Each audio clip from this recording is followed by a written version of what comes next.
And we are live Friday night. Once again, you can see Nicky's not in the house. It's Dan's birthday tonight, so we've given him a night off to spend with his missus in lockdown.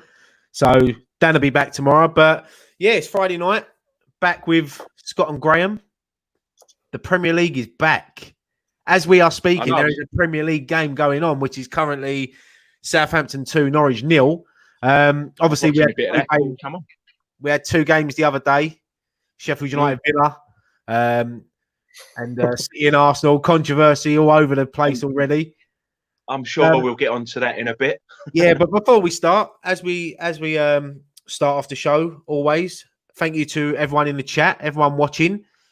Boys, how are you? How you been? I'm good, mate. I'm good. Been quite busy this week working. Got a couple of days off now. So I've been off today and I'm off Monday. So what about you chaps? Been all right this week? Yeah, I'm all right, mate.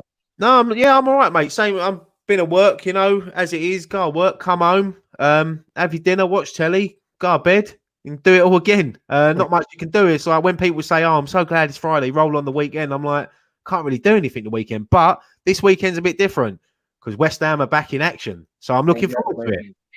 And we can watch it. Yes, not live, not there and in the ground as we should be, but at least we get to watch it on the telly, which is something. It's not right, is it? Let's be honest. Watching this game now with no fans, you turn the volume up, you can hear the crowd noise. But is that what I heard? Because a lot of the games, like even in watching Bundesliga and that, they have the crowd noise. Is that right? It's all like the sound effects from FIFA or something, or EA have provided. I'm sure I read that somewhere. So I'm not sure. I'm not sure where the crowd noises have come from, but I watched it the other day, and I watched the first half with the crowd noise on, and I watched the second half with the crowd noise off. And to be fair, I didn't mind both. Really, I don't care if they play Benny Hill music when West Ham play tomorrow, as long as we win. That's it, mate. That's it. That's at the end of the day, that's the most important thing in it. Getting the 3 points. It's not going to be easy, but got to be. You got to feel confident in you going into this one with the rest we have. It's going to be a tough game. I would say Wolves are a good side. They've got something to aim for as well. So. I mean, obviously, we're waiting for Nicky to. There's a few people asking. Nicky's running late. It's unlike him, to be fair. And Dan's having a night off because it's his birthday today. So happy birthday, Dan! If you're watching, which you probably ain't. Dan. Birthday, Dan. Dan Hatch. We've got a big day tomorrow. A lot of videos coming out. Fan reactions, watch-alongs, post-match pints back. Yeah. Even though it won't be in a boozer. It'll be just like this in the same format, but it'll be a laugh. Hopefully, we're talking about a win. But yeah, no, I mean, people in the chat, get involved tonight. We'll do what we done last week. We'll dedicate the last 30 minutes. Do you know what? I'm reading Nicky's brother's comments, Gary. He said he's only got to log in. But let's just start anyway. Let's get on. When he comes in, we're fill him in. Yeah, not like that. A couple of people in the chat have said it is the noises are provided from EA. Yeah. I mean, I was just watching it then, and it was funny because like they had Southampton chants as well. You could hear the when the Saints go marching in and all that, and So I mean, look.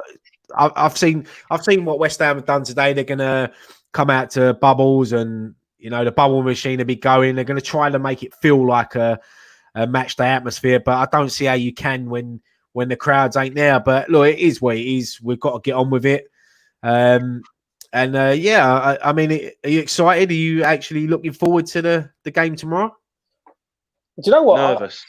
I'm nervous. But I'm more excited than I thought I would be. I just think I've seen the pictures of the training and people look happier within the squad. Do you know what I mean? They look like they've missed it. They want to get back involved and get back. Because we lost for 100 odd days. I know, but I don't know. For me, I just feel a bit different. I feel confident going into this.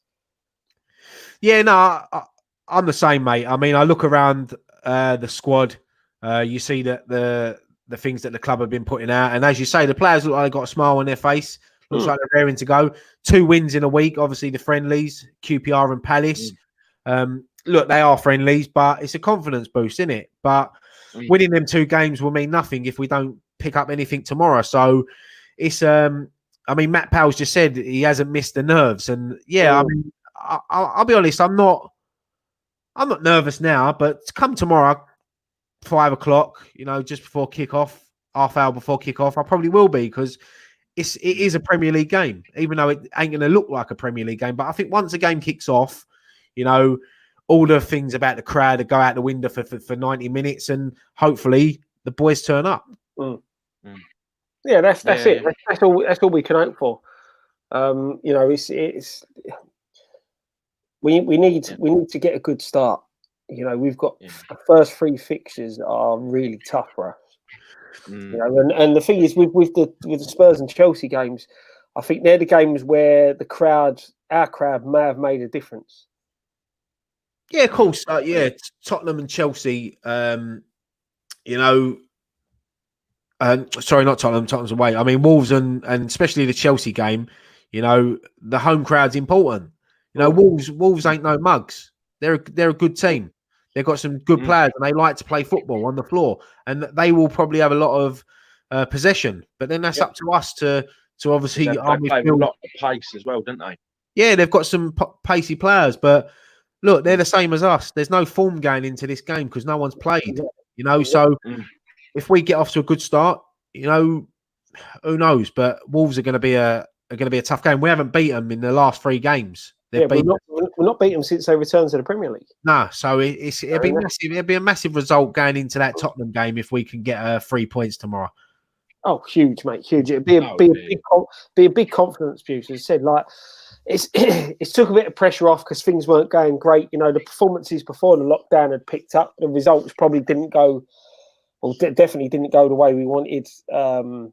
You know, barring the South. There was encouraging signs there, though, weren't there? That's it. In the performances. And you just think if we can perform the way we did in the games against Liverpool, against Arsenal and Southampton, and take that into the Wolves game, you know, to be fair, the last 2 seasons, Wolves away, we haven't even shown up. No. You know, it was 3-0 when me and Dan were up there last season. 3-0 again, or was it 2-0 this season? Trying to remember rightly. Was it 3-0 last season, wasn't it? 3-0 last season, me and Dan now. I'm sure it was 2-0 this year. Yeah, but and you and Dan went Oxford and all, didn't you? Yeah. And then stop sending you and Dan to away games, mate. Great. What's that got to do with anything? Because whenever him and Dan go away, we get slapped. I was there at Newport. Me and Dan were there at Newport. It was 2-0 win. So, and I think, did Dan come? No, Dan didn't come. Gilliam, did he? I can't remember. But yeah, no, it's you know, it's going to be tough. It's an hard one to get back into.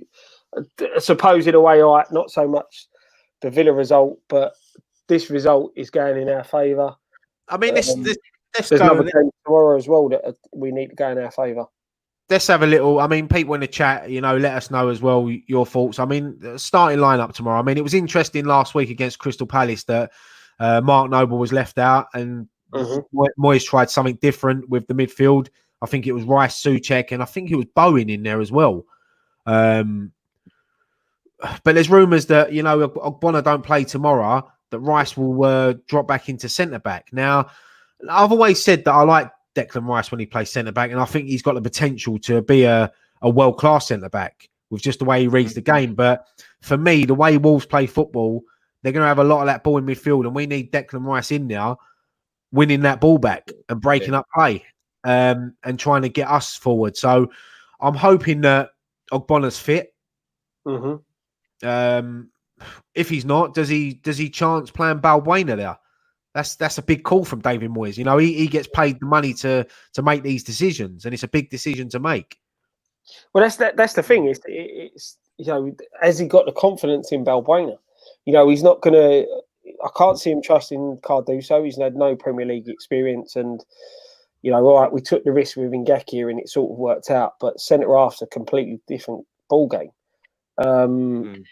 You know, as I said in the preview, you got Zabaleta could possibly slot in there, but we've never had that centre back pairing before.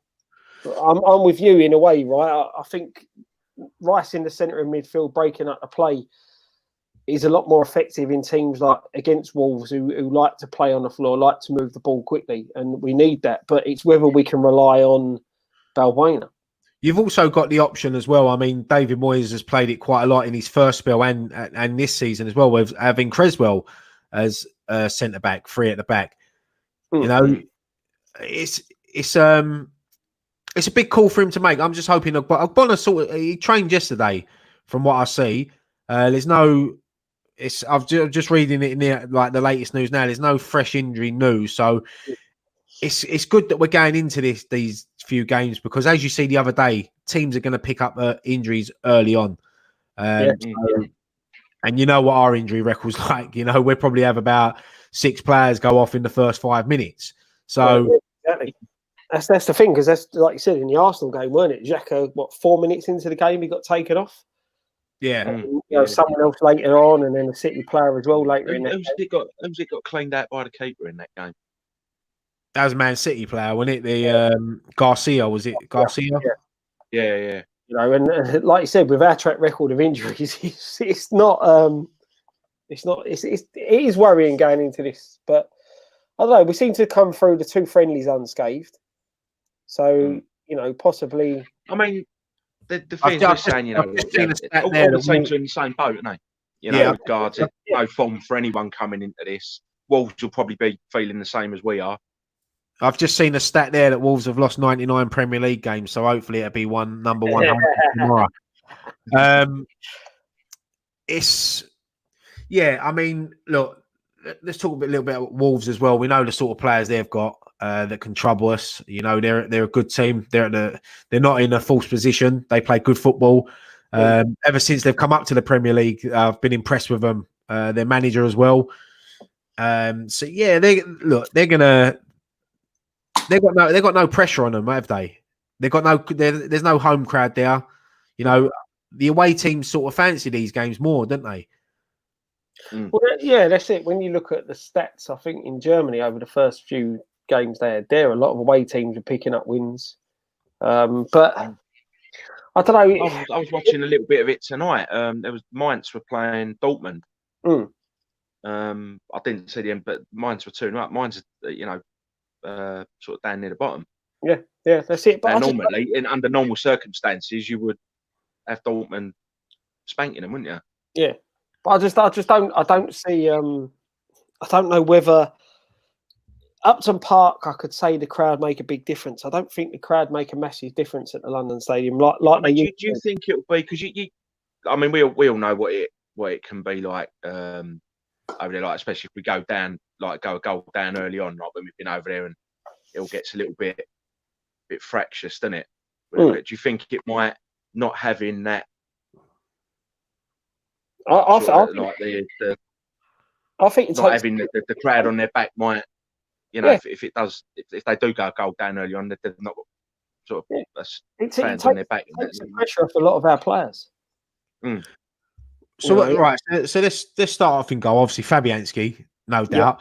Right back. Now, this is one that is a bit tricky because obviously Ngakia are impressed against Crystal Palace. He's still our player until he obviously leaves when his contract expires. Do we start him? But the only thing that worries me about starting him is that if we get off to a good start in these 9 games and then he leaves and it unsettles the back 4.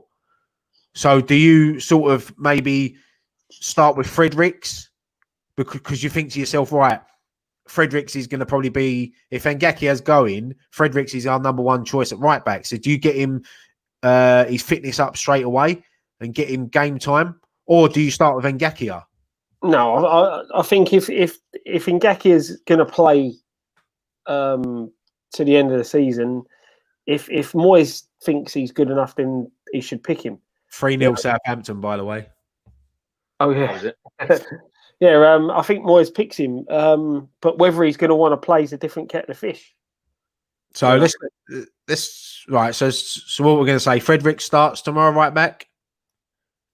Yeah, I'll probably I'll go Fredericks right back. Left back, I think Creswell starts. Yep. Centre back pairing, as long as Ogbona's fit, Diop and it's going to be Diop and Ogbonna. Yeah. Midfield, Souček, Rice, and do you reckon he'll go Fornells or Noble? I think he may save Noble for Spurs. Like, I think you said it last week. I think he may look at that. Especially as the fact that he can make 5 subs in the game as well.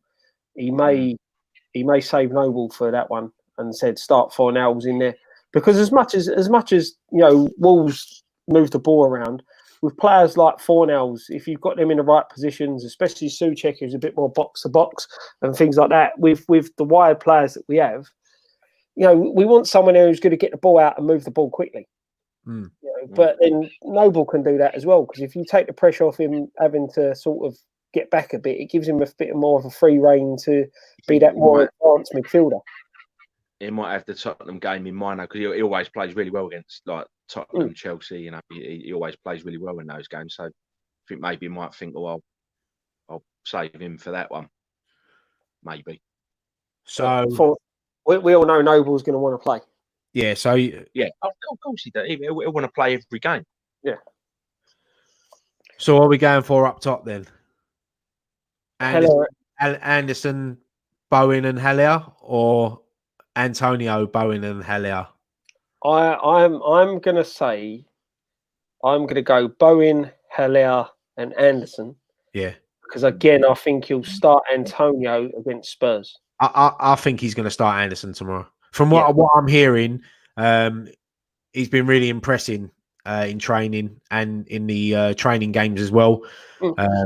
So he looks different. Anderson looks different to me. Anderson looks like he's had a breath of fresh air.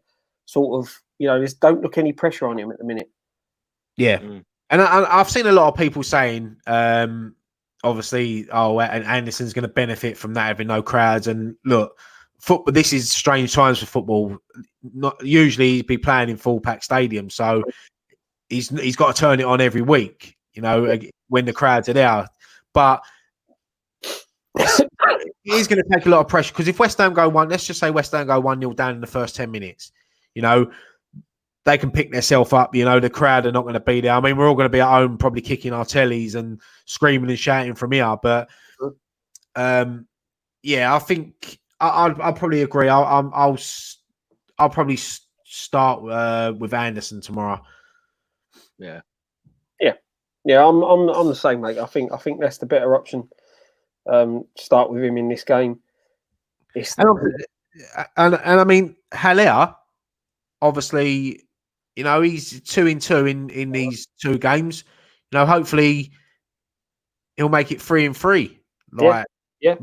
And I'm not being funny. I've looking at Haller. He looks a lot leaner. It looks like he worked hard during this lockdown, and maybe there was a lot of pressure on him. The last game we played at London Stadium, he scored, and beat Southampton 3-1. So, I'll definitely start him up top. The thing is, as well, is that you look at with Haller and Antonio, I think they're getting a bit of a partnership going, them two.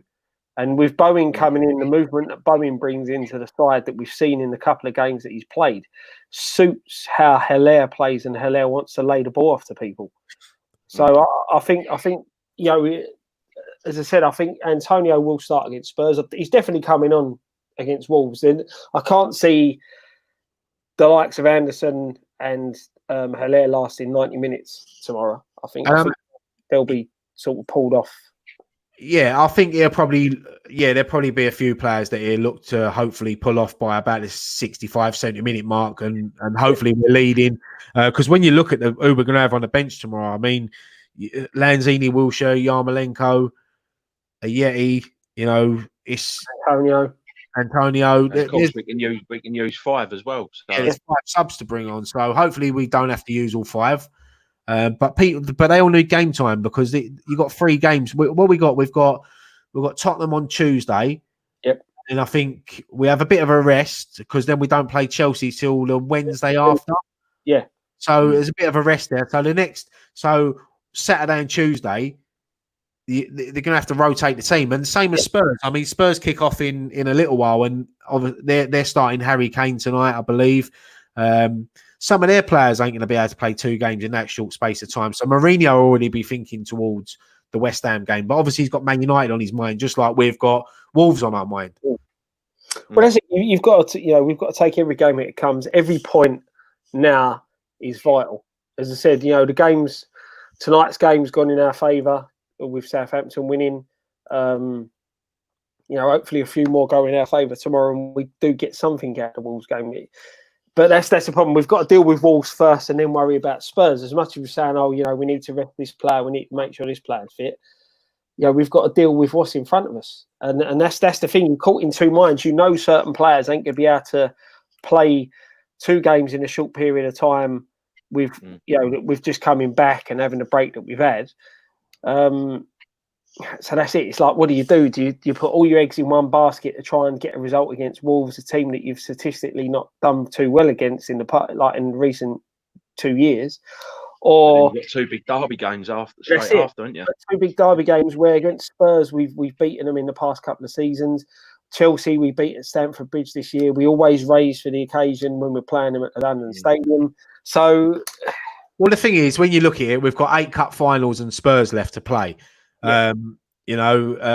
Every game is, you got to go into it like it's the FA Cup final, because we've got a 9-game season now, and they got the table up there now. Norwich obviously losing, Villa only getting a point the other night. If we can get 3 points tomorrow night, that puts us on 30 points. We don't know what the other results are going to be. The only thing I don't like about this, the fixtures, is that teams don't play at the same time. Yeah. So there's if say we kick off early, the team that plays after us knows our results and they can up their game. Where if we all kicked off at the same time, teams, that's the only thing I don't like about is not only not having the crowd there, but it's that as well. But I understand every game's got to be shown on the TV, but maybe you could do like a match choice thing. Yeah. Like when you watch a Premier League abroad, there's always a. You'll probably find the last game of the season they may do something like that. You might find that you'll have a game on the BBC, a game on Amazon, 2 on BT Sport, and the last game of the season has to all kick off at the same time, doesn't it? Yeah, has to. Yeah. You can't. Can you imagine? You've got 3 teams all needing to win to stay up, and one of them plays early, gets beat, and the other 2 are up because on goal. Unless they get hammered or something like that. You know what I mean? It sort of takes it out of it. So they've all got to start at the same time. But I'm with you. It does. It puts us in a bit of a decent position though, because you think Norwich have played tonight. Yeah, you've got Brighton, I think, play before us. A Bournemouth after us tomorrow, and Watford are before us as well. So we will sort of know what they've done going into our game. So it probably if we go into the game tomorrow, Norwich losing tonight, if Watford lose, Brighton lose, then we sit there and look back at it. Right, if we can get a win now, that puts us in a brilliant position. Yeah, but it's all well and good knowing what the other teams have done. We still got to go and win the game. Oh yeah, no, exactly. But sometimes that can have an effect to sort of G you up a bit more, because you can if you get this win, we're then 2 points further in front of so and so. Yeah, I mean, Watford and Leicester first game tomorrow. Then Brighton play Arsenal, us against Wolves, and then Bournemouth Palace. So it's a big day for us tomorrow. Hopefully, results go our way and we pick up 3 points. Yeah, that's what we need. But like I say, all teams are coming into this with like I said a few minutes ago, Wolves are going to be in the same boat. They'll be, they're pushing for Europe. Oh, of course, they're pushing. They're fans. They'll be having the same conversations we're having now. That's it, and that's the thing. All teams are in the same boat at the minute. Yeah, they're pushing to get in. They want to break into that top 6, top 5, top 6. As we know, if Man City don't get their ruling overturned, then the 5th place could get you in the Champions League. That's what Wolves are going to be pushing for. What I was going to say as well, I don't know if have you boys seen the images of the London Stadium today? No. Well, No. what they've done is all the lower tier all the way around. They've covered up all the seats with claret and blue flags and saying "Come on, you irons" and all things like that. And I tell you what, it makes such a difference to that stadium. If them seats like were that colour, I don't think I can get the picture up for you to see it, mate. Let me see if I can quickly go. You want to talk amongst yourself? But again, that's a good thing to do. You know? I don't know if you can see that. Yeah, that looks good. Oh yeah. That looks good. That. If the top tier and the bottom tier were in claret and blue seats, what a difference that would make to the stadium. Yeah, just visually. But exactly. That's it. You know, no, you are right. It would. It looks so much better, but you know, they do what they do with that stadium, so you know we can't. There's not much we can do about that. But it does look good. We've had that conversation many times. But yeah, I mean, I'm sure if Nicky was here, he'd be elaborating. Yeah, I don't know where he is, mate. I've tried messaging him. I don't know where he is. I don't know what's going on. But yeah, a few comments. People think Dan's beat him up. Yeah, Dan knocked him out after last week. Hey, you no, it weren't last week, was it? It was the week before, wasn't it? Yeah. It all got a bit awkward for 5 minutes, didn't it? Yeah, look. Let's have a look at a few comments. Ruddy Games. Wolves play a back five. Halil will not be effective alone. I think that's where obviously Bowen's got to support him up there. Is it? And that as well with having someone like Fornals playing in the midfield coming at him. You know, Fornals has got the ability to. The thing is as well, you know what we're not thinking about. Anderson can play in that role. Yeah, I mean that's what I'm saying. Anderson might drop in behind, and Fornals might go out left. And the thing is with Wolves, I don't know why, but I think tomorrow, as much as I think when they've got the ball, they're going to play football and things like that. But when they ain't got the ball, I think they're going to sit back. They're going to sit back and invite us on, and that's where Haller has got to bring players like Bowen into the game, and Fornals has got to get up to support him. And that's why I'd like to see someone like Declan Rice who can get forward, and Souček can just sit back and hold. But the thing with Souček as well, you've got two players there where they can both get forward. So when one of them pushes forward, the other one's got the ability to break up the play and slot in. No disrespect to Noble, but Rice and I think Souček, from what I've seen, even read the game a little better than Noble does defensively. Noble will more often get caught a bit further forward. But I think with them two, they've got the legs on them to get back and be more box to box. We're going to have to move the ball. Like if they're packing the back line out, we are going to have to move the ball a bit quicker in their third. Yeah, of course. To drag them about a bit as well, you know. Yeah. But that's not so static. The movement Bowen has, he's going to cause him a lot of problems, and that's something we've not had. Yarmolenko when he plays, he can be very one-dimensional sometimes, and he's easy to predict what he's going to do. Anderson, as we know, he's going to look to get on his left, isn't he? Yeah.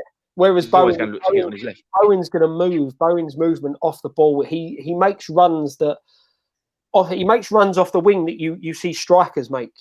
He arcs that run. He runs, pulls a player wide, runs in, cuts in behind the centre half, things like that. And that's something for a long time we've not had strikers that do.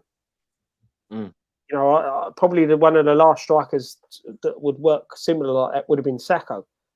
But that's the thing. So when we've played in the past without Bowen, and you've had a Yarmolenko on one side, he is isolated because Yarmolenko, like I said, he wants to stay wide, get the ball on his left, and then cut in. Whereas Bowen wants to make that forward run as like a striker coming off the wing to get in behind. And what I like about Bowen as well, what really impressed me in the games he has played is not only does he work hard up front, he works hard to get back as well and help out. Where some players like Anderson, they don't work back.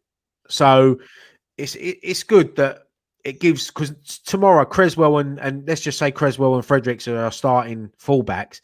They've got to be up and down that pitch all game, game. It's Tiore that worries me with Wolves. Jota and Jimenez, they're great players, And we can see what they can. We've seen what they can do in the past. But Traore is pace, and as we know, we've struggled against pace a lot in the past few seasons, and that's what we've got to be very, very wary of. We just have to hope that if Traore starts, he sort of blows himself out and can't last the 90 minutes. I mean, the thing is, he was, like I say, when we first see him against us at like when Nicky and Gary went up Middlesbrough the other year. He like you could see he was quick then, really quick, but he didn't have the end product. The final ball was no, but now it wasn't really. It wasn't. But now he's added more to his game. Like his crossings, fantastic. Yeah, so he's obviously been linked with a big money move away from Wolves in the summer. So you got to ask yourself. It's funny, isn't it? Because these not. I mean, you see today the situation at Bournemouth with Ryan Fraser. He hasn't agreed the contract extension, so he's not going to be playing for Bournemouth now. And just one thing that really pisses me off, and football players seem to get away with it. It's not like Ryan Fraser's at the end of his career, 34 years old, or 32 years old, waiting for a big money move. He's 26. Mm-hmm. See out the 9 games for Bournemouth, because if Bournemouth go down, let's say they get relegated, there's no doubt Ryan Fraser is going to be playing in the Premier League next season, where Bournemouth are going to be in the Championship. The fans have got to suffer, all because he didn't want to. And someone like Ryan Fraser could affect their games. You see, you've had the same situation at Charlton. Yeah, you had a loanee not come back. I think they were loaning a Birmingham player. He's decided not to come back because he don't want to play. I think their top goal scorer, who's their main striker. Johnny Jackson, I think his name. I think he's been linked with a move away, isn't he? So he's in his 30s. Yeah, so he's obviously thinking of his last payday. Yeah, that's the thing. But you could, I suppose, they're looking at it like you could get injured playing your first game for your new club, but you've already got that big signing on fee. Like you said, in your 30s. Yeah, you can sort about understanding that, because we know there's no loyalty in this game anymore, and the days that you would see out your contract and things like that, and play to your best of your ability of way gone to some players, not all players. But you would just think that a player like Fraser would turn up and play. Ollie's just said there Sullivan's been monitoring the Fraser situation. I'll be honest, mate, I wouldn't mind Ryan Fraser at West Ham on a free transfer as well. He is a very good player, and I think he's someone that will fit in well at West Ham if we stay in the Premier League, because we might be down there with Bournemouth yet. So let's not get too far ahead of ourselves. Will be played. Yeah, there's loads of football to be played, mate. It's like I'm saying, it's like a start of a new season, but it's a 9-game season, and it's West Ham have got some hard work to do over these next few weeks. You are right, mate. Yeah. We can't we can't be blasé about this. We're in, we're really in it. I mean, let's quickly, before we move on, let's get your predictions for everyone in the chat as well. Let's get your predictions. I'll start putting them up on the screen. So West Ham versus Wolves. Scott, what do you think the score is going to be, mate? Oh, we know my track record on predictions. Why'd you ask me? I haven't watched your preview yet, so I don't know whether you. I haven't predicted making that. It was tough work doing the first one. Every preview usually do. You get us winning. So we've won 3 league titles since we've been doing this channel. We've been unbeaten for 3 years. Matt Powell saying 2-2. Aaron 2-1 West Ham. Andrew, I'll take it 3-1 West Ham. Liam's going 2-2. Who else we got here? Callum's going 3-1. I'm going to go with Aaron. I'm going to go with Aaron 2-1. Moby Dick's going 3-2. High scoring game. Alex Hegarty said 5-0 shock victory to West Ham. You know what? Nick Tucker's in the room. By the way, he's watching us on his big 4K TV. He told me earlier. He chose us over the football.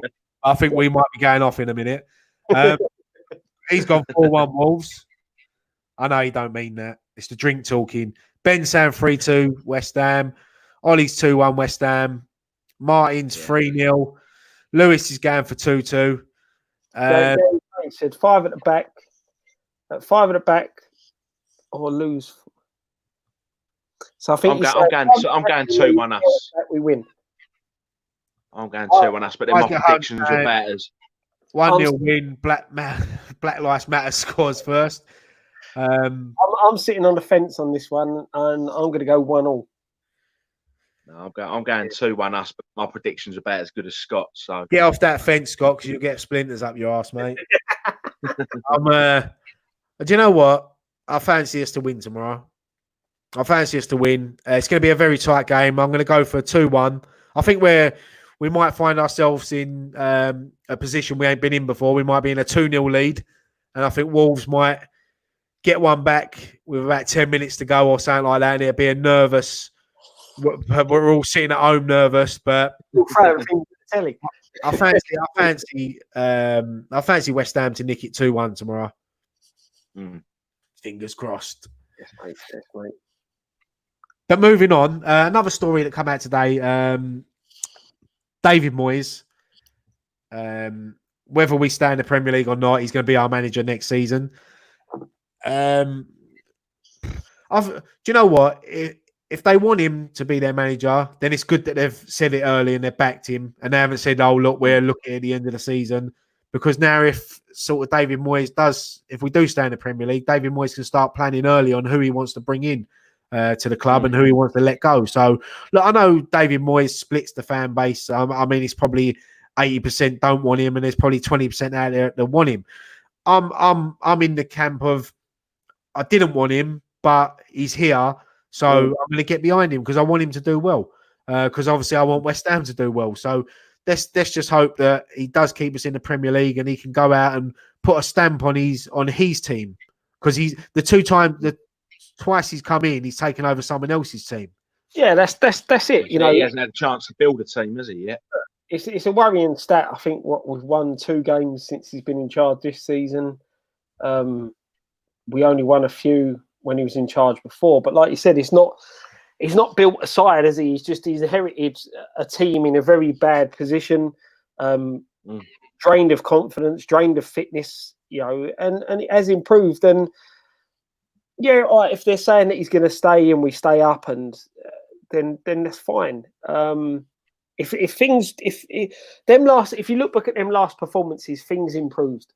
All right, the results didn't, but things improved. You know, the team were playing a lot better. So I can say that he has made improvement in the mentality of the side, what we saw back then.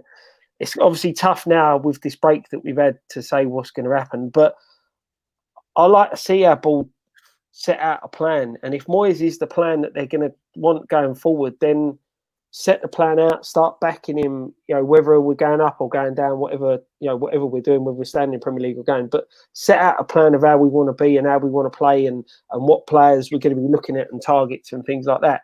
Yeah, I think David Moyes has already sort of targeted who he wants to bring in, whether we go up or whether we go down. I think obviously that changes, but I think there's a few Championship players out there, young players that David Moyes is looking at that are good enough to play in the Premiership, but would also jump at the chance to play for West Ham in the Championship. But it's, as people were saying in the chat, you know, he wasn't the first choice, but we've got to get behind him. We have to. We can't sort of give him stick, because I sort of feel sorry for David Moyes in a way. When I look at David Moyes as a manager, I look at him as a sort of manager that he puts his arms around players and he makes them feel better about themselves. You know, he probably went into that dressing room when he first come back, and they were down. You know, and as you said, there was slight improvements under David Moyes than there was towards the end of Pellegrini's time at West Ham. Yeah, that's it, and that's what you want. You want to see something. You want to see positives coming out of a negative situation. He walked into a massively negative situation, and I said performances that towards the end before the lockdown, they were getting better. Yeah, Candyman's just said he called out lazy players as soon as he got there, and I think he done that the first time when he joined the club as well. There weren't players that were pulling their weight, and he goes in and he tells them straight, like, you're a Premier League player, you're playing for West Ham, You know, you go out there and you play for the fans and play for your team. And I think obviously Kevin Nolan coming in as well to the coaching staff has boosted the dressing room as well. Yeah, massively, mate, massively. And that's what you need. You need players. You need people in and around the club who have been in that situation. You know, to when you've got a player who needs the arm put around him, to turn around and say, look, this is, you know, this ain't a sort of game where you can be flair. You can't try this flick and trick. You need to do this. You need to do that. And that's how we get through it. And having Nolan now, it's like having another captain in the dressing room. Yeah. I mean, when Nolan was skipper and that, he was the sort of skipper, like especially the younger players, you know, just coming into the side, and it sort of helped them through a game, put an arm around them. You know, what's he doing? I'm glad you got shorts on, Scott. You didn't forget yourself. Anyway, you'd have seen your two up front and one at the back. Yeah, no, he seems to sort of, like, you know, even when he was skipper, it you know, sort of look after the younger players on the pitch and put an arm around them and that, and you know, that's what you need, really. That's it. And you know, especially in this time we're going into, you know, with this run of games, a lot of pressure. Not so much pressure because there's no fans there, but a lot of pressure to get the wins, to get the victories. You know, let's be honest. If things go against us and we don't get the results we want from these next 3 games, the pressure is going to be massive going into the ones after. Yeah, I mean, I'm looking at the fixture list now. Obviously, we've got Wolves at home, Tottenham away, then Chelsea at home, and then we've got Newcastle away, Burnley at home, Norwich away, Watford at home, Man United away, Villa at home. So you want to get off to a good start. 3 points against Wolves is massive. I mean, let's be honest.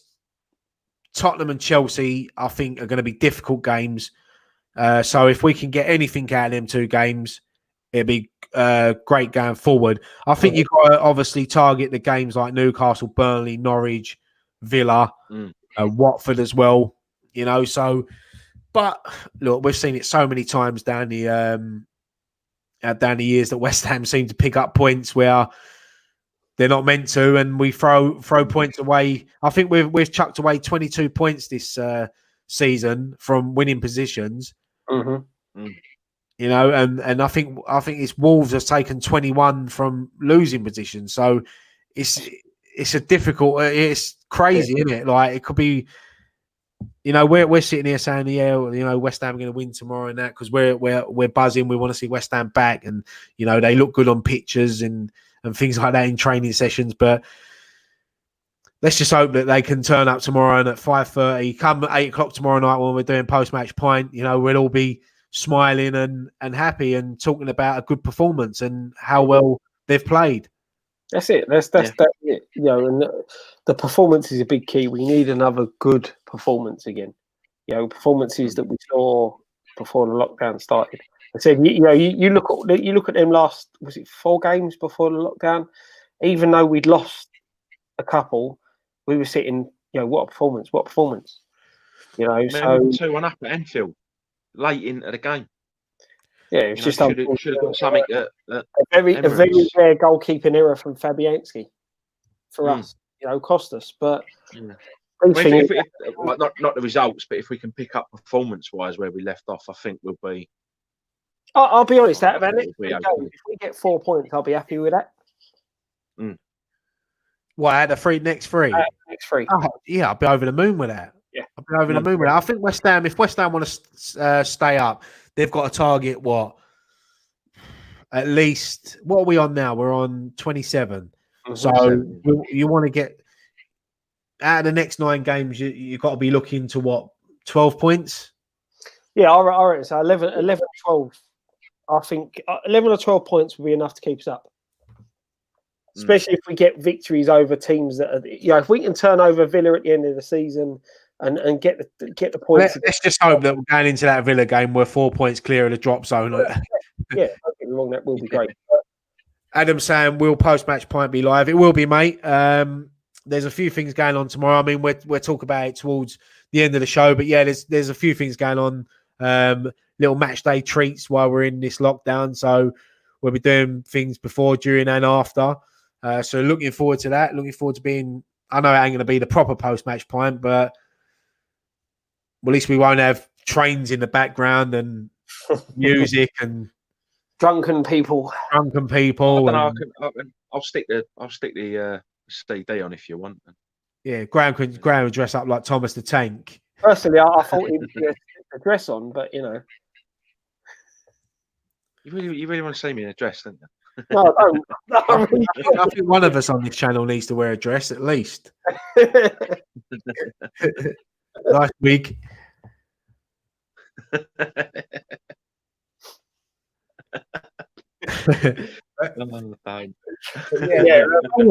ain't got a clue where Nicky is. His phone's off. He ain't in the chat or anything, is he? No, I spoke to him literally like about half hour before. So I don't know if something's happened to his phone or something like that. Hopefully everything's all right and nothing's serious has happened. But yeah, I mean, yeah, Nicky will be back tomorrow. Dan will be back tomorrow. We'll all be back. We'll all be back. It will be involved all throughout the day. I think when Nicky's got some other people lined up to do. I don't know if it's to watch along or before the game or something. I know there's loads, but I think more will be explained tomorrow. Tottenham and United have just kicked off as well. It's currently 0-0 for anyone that ain't watching, but I'm sure everyone's got it on in the background. Not that this game affects us at all, but hopefully Tottenham will get about 8 or 9 injuries. So you got sitting there thinking of their game tonight, going into our game. Like I said, you want a couple of you don't like seeing players get injured, but if hang on, go on, hang on. He forgot. I've just asked him why he's not on. He's setting up now. That's Nicky's fiance there. But how can he forget when I spoke to him half hour before on a Friday? It's a Friday night. He's the one that asked for it to be on a Friday night, and he forgot. Scott, get your music ready because I can feel it coming on. All there. Right. Quick one, Gray. Messi or Ronaldo? Ronaldo. Scott? I'm taking Ronaldo. Well, I'm Messi. Ronaldo's. Yeah, look, Ronaldo's world class, but I just think Messi. I love watching Messi play football. Love him. Oh, ready? Hang on. Here we go. Scott, get ready. Got to find the vocal part. Hold on. Oh, hello, mate. Who's this? Nick, just explain. How can you forget?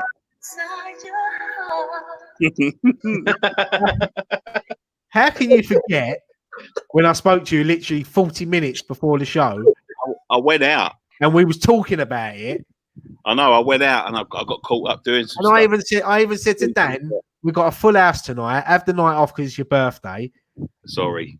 And you've got 2 pixels. Why have you got kids? I don't know why there's 2 pixels. Look. I just scratched my screen thinking it was a bit of dirt. Nicky's got another pixel during lockdown. It's all what's everyone's saying 2 pixels, 2 pixels, Nicky. That's going to be your new nickname. Oh, there's 2 outside the London Stadium. Oh, look, there's 2 pixels. I don't know how that's happened, to be honest. I can imagine Nick sitting home watching this going, it's really good tonight. Yeah, shit, I'm meant to be on. That was a bit like me that time when I woke up late and I was watching the Wigan game and I was thinking to myself, oh shit, I should be there. Yeah, the pixel got married. I don't know how there's 2 now. I don't know. How are we? Well, while you're in it, we've sort of covered the Wolves game and everything, but we might as well ask you, mate, your thoughts on it. We'll all sit back and listen to you. So, I'm not sure. I said this a couple of weeks ago. I'm not sure about the mentality of the club at times. That's the thing that worries me. I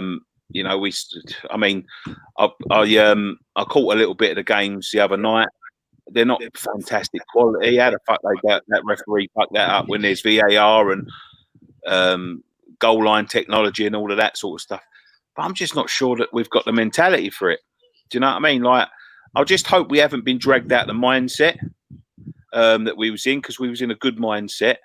But when I think about, steel and guts and digging down, I'm not sure. I'm not sure that we've got it. And then, I was really confident for the Chelsea games and the Tottenham games with the fans behind us and all of that sort of thing. Tottenham had a lot of injuries. Now that everyone's back, it's like a new season. It's just like we've got and we've got 9 games and we've got to get going. That being said, Wolves could be in the same situation. You know what I mean? They was in a good vein of form before the season got halted, and it could bite them in the arse. So it's a very, very tough one to judge at the minute, because you just don't know. You just don't know what sort of mindset they're in. You don't know what sort of what's going on behind the scenes. It's tough. It's tough. Well, we had 48 minutes of positive. No, but listen, I understand where Nicky's coming from. It's how the players, they all look good in training videos and they're smiling around the club and they're positive. But as I said last week, it's like the start of a new Premier League season. They've just had the weirdest pre-season ever. Everyone starts on the same playing level. There's no form going into this, so it's who wants it more and who starts the better. And hopefully, our players are up for it, because they need to be up for it. As we said before you come in, mate. We've got 8 cup finals and Tottenham, because I'm not saying that's a cup final, because you know what, they always call that game a cup final, don't every they? Every game's a cup final. It's going to be tough down there. I mean, I was watching. I see Southampton were 2-0 up against Norwich, so that's 3-0 in the end. That was 3-0 in the end. Into it. It looks like they're pretty much down now. So there's 2 spots and there's about 5 or 6 clubs. Nicky, Alex is asking, Jamie, Messi or Ronaldo? Ronaldo for me. Nah.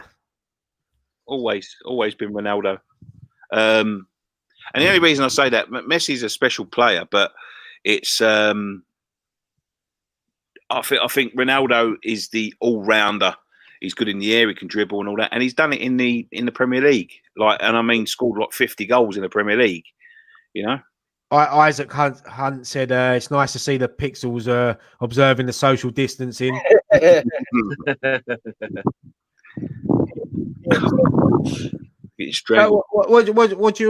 What's your predictions for tomorrow, mate? We've all said our predictions. I'm gonna go for a draw. I'm gonna go for a draw tomorrow. It'll be a low scoring one as well, I think. 1-1. That's what I went for. I think me and Ryan went 2-1. Us. Yeah, I fancy like a tight 2-1 victory. I don't know. Have you seen the stadium today? Have you seen the pictures of the stadium? I see all the banners up and stuff. We was just saying, like, Scott and Graham hadn't seen it, so I showed them a quick picture. Don't you think it makes a difference? Like where they've put all the claret and blue around the edge. If all the seats were claret and blue full time, it just looks different. It looks much better. Yeah, I think it looks more like home. It's definitely better than empty seats. I don't think any player would want to see empty seats. Because it's just a stark reminder. You know what I mean? But obviously, I think the whole thing looks a lot better. Claret and blue. Any white in that stadium is just I don't understand it, to be honest. Unless you're a team that play in white, it's too neutral, isn't it? Well, we've got a white away kit, Scott. So yeah, that's it. But I'm joking. But it should be claret and blue, and let's hope that going forward, if they do want to try to improve that stadium, that they might think of doing something like that in the future. I don't understand why it was ever put in white. I don't understand that. I think they just obviously the seats were already white from the Olympics, weren't they? So they thought they'd save a bit of money, chuck some claret and blue, sort of around the. What? They was black, the seats. No, the seats were white. They had like they had screens or something attached to them, didn't they? Like so people could see. Really? No, they was white because I went to one of the days for. Yeah, no, it's Paralympics definitely over white. here, so it was white. They did have black like patterns in them because you can still see some of the black patterns at the London Stadium. They cover them over. Where the black patterns were was where they put claret and blue basically. Yeah, like triangle things, yeah. But that's the thing. It looks so much better being with a bit of colour. You know, with a bit of our colour as well. That's what it needs. You know, it does feel more like our stadium then. So you know, hopefully that it benefits us in some way. We'll have to wait and see. But do you know what? It's actually nice that we spent 55 minutes talking about football. It's been a long time since we've been able to do that. Yeah. Who's everybody looking forward to seeing tomorrow? Kevin Nolan. Nah, do you know what? Seriously, I'm looking forward to seeing Bowen, Sebastian Elliott. I'm like, do you know? I'm just looking forward to seeing the team play. But yeah, I'd probably say Bowen for me. Yeah, me as well. I can't wait. I thought he had a few games for it shut down. Yeah, the few games he played for us, he looked like he was going to, make a difference. He's going to be a player, but I think we're going to have to stand a lead to keep him. To be honest with you, but I don't know. The whole thing. I mean, I know that you've been positive and all of that sort of thing, but I've been against the restart of the Premier League at the moment since the beginning. It's a different game. You look at the games on the TV. I know they're pumping crowd noises in and having people fucking on the screens and all of that sort of thing, but it's not the same game that we started. I think. I'll be honest with you. I think the whole competition is tainted. I don't see how you can finish it a different way than you started it. It's ridiculous. We were saying just before you come on as well, like teams kicking off at different times is a sort of disadvantage as well. Yeah, of course it is, because you know how to set up. I mean, I remember a few years back. Remember when we went down in 2003? I remember watching a game where they picked two games for Sky. It was us and Bolton. We was both sort of like hand in hand at the bottom, like matching each other point for point. Every time they won, we sort of won. And I think we either won a game or lost the game. I can't remember what one it was late on in the season. And Bolton were playing after. And I think it was only like 2 games from the end of the season. And they turned around and said to him, like, does this change the way you pick your team? He went, yeah, it's completely changed it. Completely changed the way I've set up the game. Like I was going to set up a certain way. As soon as I see the result over at Upton Park, I've set up a completely different way. You know what I mean? So, but when you've got that gives us the opportunity to do that. As I said, you had Norwich playing tonight. There's Watford playing before us, Brighton playing before us. So it could work in our favour. But then obviously, if them results don't go right, then it works. It could work in Bournemouth's favour, who kick off after us. Yeah, I think the whole thing's. I'm with you. I think there should be, it should be stuck to the ritual of match days. But how many times do we see on a match day on a Saturday? Sometimes you only have 4 games played on a Saturday because of teams that are in other competitions. So it can be seen as a disadvantage or an advantage, but it's not much different from a normal match day. Let's be honest. The only difference this weekend is we're getting 2 games on a Friday night than we normally do. We normally get the 8 o'clock kickoff on a Friday night, then 4 or 5 games on a Saturday, and then the Sundays and the Monday night football. I think yesterday was a day off, wasn't it? I mean, I think it's every day now up until the end of the season. There's games on the TV. Yeah, it's crazy. We're just going to get we should be right now. We should be slagging off England in the Euros, but we obviously we can't believe that we're still talking about Premier League football in sort of June and going into July. So it's been a crazy few months, but yeah, look, football's back. That's it now. We just got to get on. As I say, I'm looking forward to obviously post-match pint tomorrow, getting back to try to sort of get back to normality and talk about football, because for the last 10 weeks we've made it work, don't get me wrong, but we've dragged out Friday nights talking about West Ham and things and having a laugh. And as much as I've enjoyed it, it's nice, as Scott said, now we can talk about football and talk about who's going to play Wolves, and it's good. I'm glad. The thing is, I think with the Friday night pint, I mean, I've enjoyed this because it's got me through some tough times over the last few weeks. I know a lot of people have had tough times. Lots of people have lost people. People have been going fucking, barking mad in it, locked up in their houses and all of that sort of stuff. And Friday night sort of gives me a chance to sort of see you boys and talk to everyone on the Twitter and they're all loving Graham, mate. Look, he looks beautiful on the old 55-inch. I bet my head looks massive on that. I think, Ray, you can't see the comments, mate. A lot of them comments about them lovely eyebrows of yours. I bet they look huge on the 55.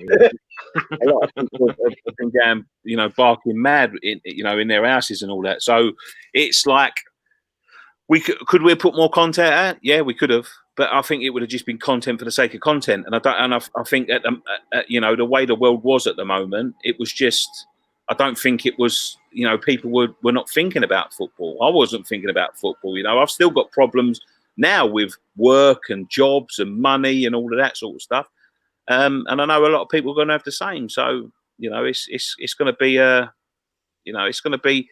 Is it a step towards reality? Yeah. Is it going to be the same? No.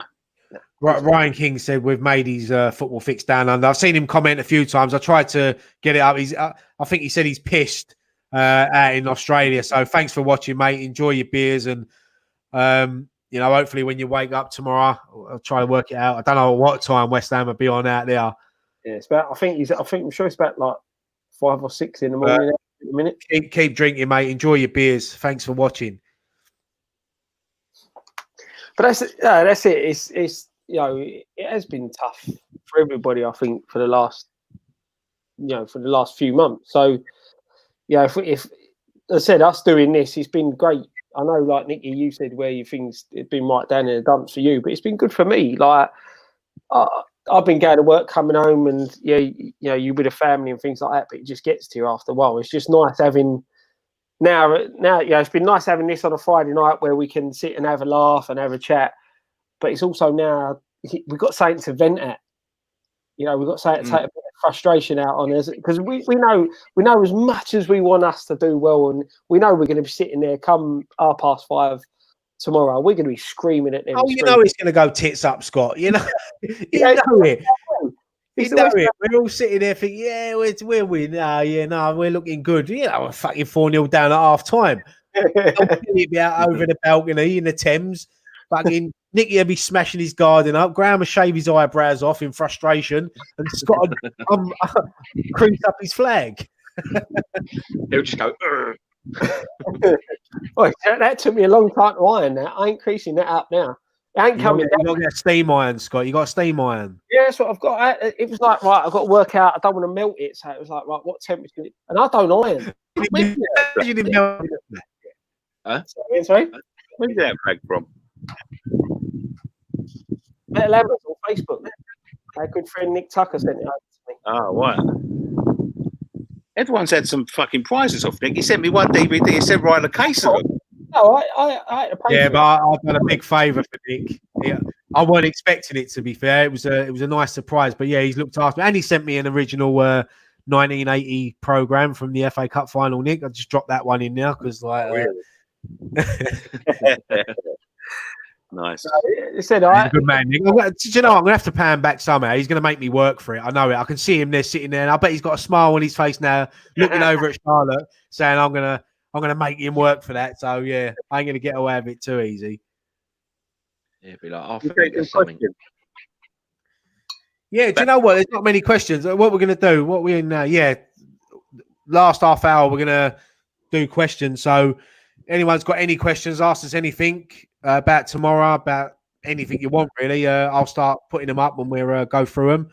But yeah, I mean, people are just commenting on the on what we're talking about. Really, someone said here, Ryan, Scott, and Graham up front.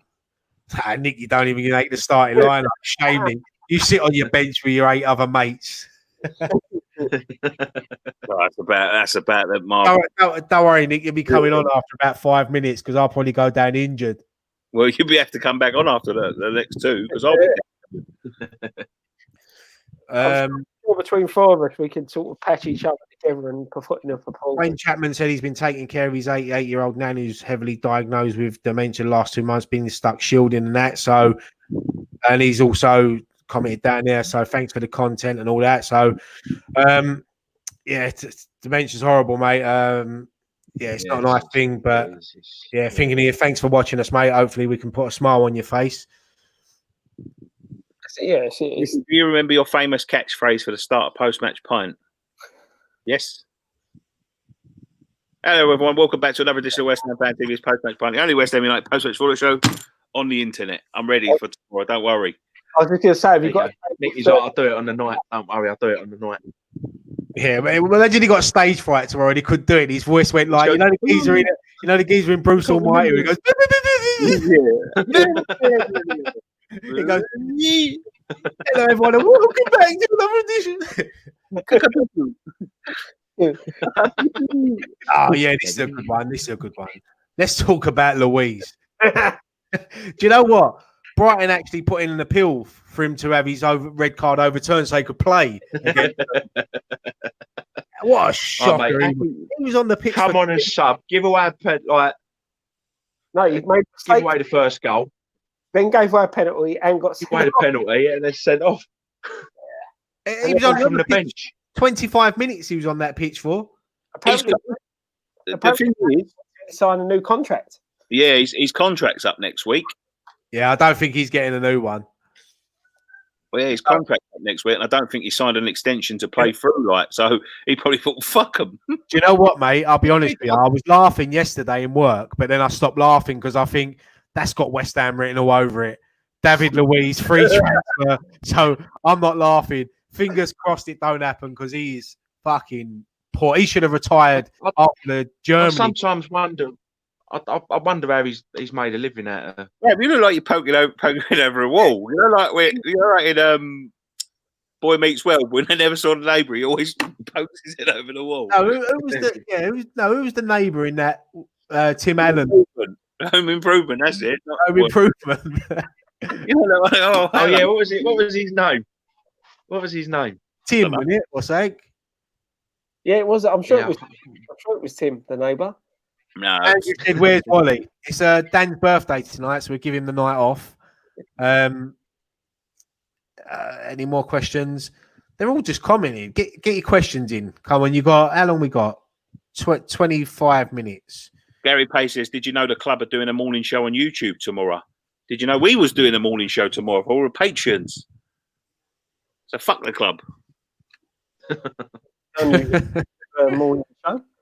Someone asked me earlier. I've lost it now. I think it was I think it was Lee Davis. Who would I have? Scott Collier or Mark Noble? I'll go for Scott. But I'll go for Scott because he's got a Noble haircut. Cheers, Ryan. That means a lot. I know how much you love Noble as well. Graham, what did you have for dinner, mate? I haven't actually had my dinner yet. Bollocks. You've had 3.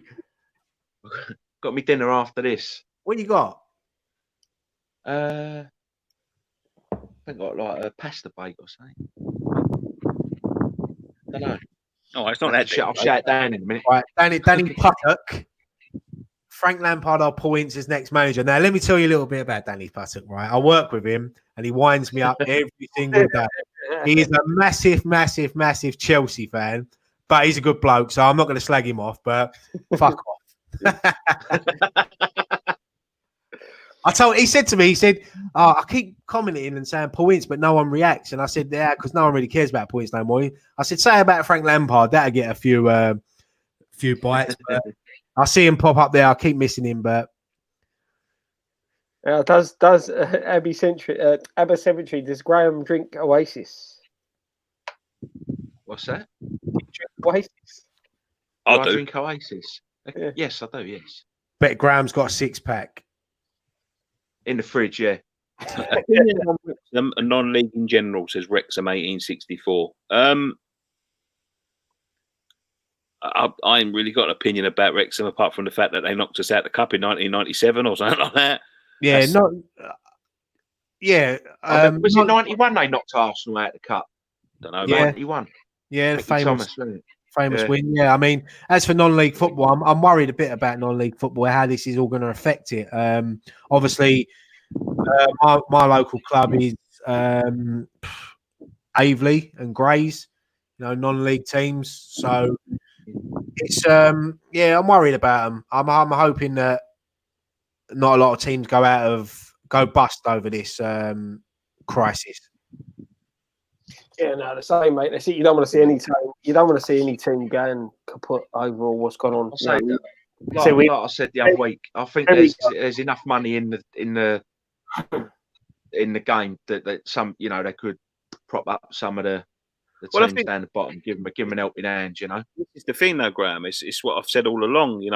There's enough money in the game, yes, but is it going to the right people? No, because basically the Premier League obviously holds all the money, but the people that own Premier League clubs are not people that put it back into football.